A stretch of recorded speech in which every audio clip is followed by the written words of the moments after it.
Sri Lankans often forget that the country has defaulted on its debt. Sri Lanka at present is not servicing its bilateral and open market debt, and the official default announcement was made on the 12th of April 2022. The country now awaits the extended fund facility of $2.9 billion from the International Monetary Fund. According to the IMF, if Sri Lanka is to tap this facility, the country must produce a proper program to repay its debt.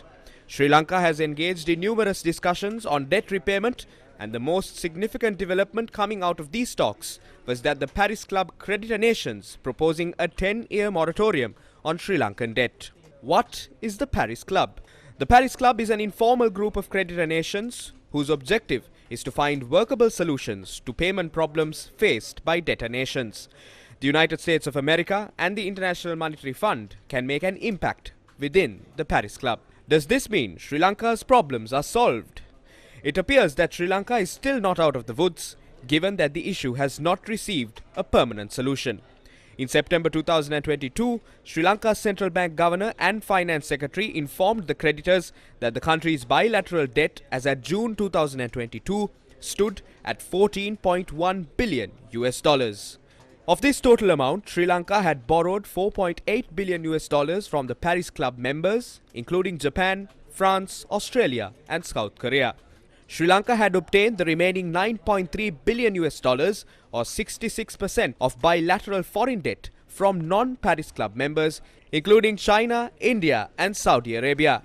Of this, $7.3 billion or 52% of total bilateral debt comes from China.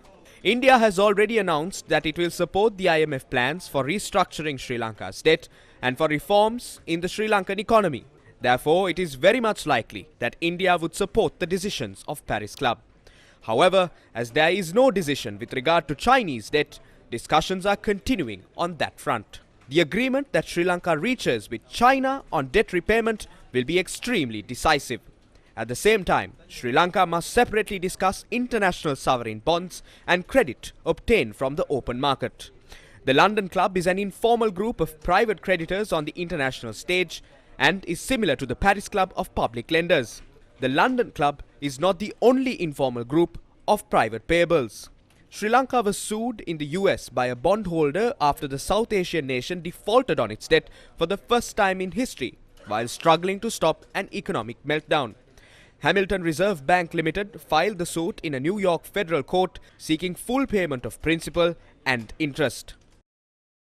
There's a question about why the IMF agreement will not get signed or board approval in December. And the reason is that Sri Lanka has anyway been quite slow in doing the necessary analytical pathways and options for debt restructuring, and also because the IMF has asked for prior actions that includes the actions taken and confirmed in the budget, which won't happen till December 10th, and changes to legislation with regard to central bank independence, which also cannot be simply rushed through Parliament. Even though people blame it on the Chinese debt being restructured, I think that China has indicated that it is willing to restructure debt in some form, even if it is through postponing debt repayments or rolling over debt. The main reasons for the delay, I would say, cannot at this time be placed on the lack of agreement with China. It is also the slow path that Sri Lanka has taken to providing its own analytical options and information, and that the requirements of prior action are quite demanding and require legislative changes that cannot be rushed. Presently, the earliest that an IMF program is likely to be signed is February. Sri Lanka should try its best to get to that milestone by that month, because if it gets postponed further, it may not happen in March and may have to get pushed even to April and beyond, and puts at very significant risk a successful debt restructuring pathway. So, can Sri Lanka only place its hopes on the IMF facility of $2.9 billion? Does the country have alternative programs to recover its economy? At the same time, can Sri Lanka turn a blind eye to the economic crimes that were committed in the past and how millions line the pockets of a few? Shouldn't an attempt be made to even recover this money?